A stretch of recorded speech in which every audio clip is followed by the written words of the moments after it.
ಕಾಯುವಂತ ನಾಗರೂಪ ಧರಿಸಿ ಬಂದ ಸುಬ್ರಹ್ಮಣ್ಯ, ಹುತ್ತದಿಂದ ಎದ್ದು ಬಂದು ಭಕ್ತರನ್ನು ಕಾಯುವಂತ ನಾಗರೂಪ ಧರಿಸಿ ಬಂದ ಸುಬ್ರಹ್ಮಣ್ಯ.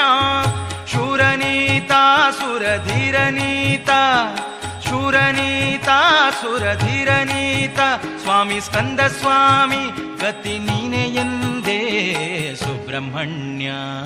ಸುಬ್ರಹ್ಮಣ್ಯ ಸುಬ್ರಹ್ಮಣ್ಯ ಕುಕ್ಕೆ ಸುಬ್ರಹ್ಮಣ್ಯ, ಸುಬ್ರಹ್ಮಣ್ಯ ಸುಬ್ರಹ್ಮಣ್ಯ ಸುಬ್ರಹ್ಮಣ್ಯ ಕುಕ್ಕೆ ಸುಬ್ರಹ್ಮಣ್ಯ.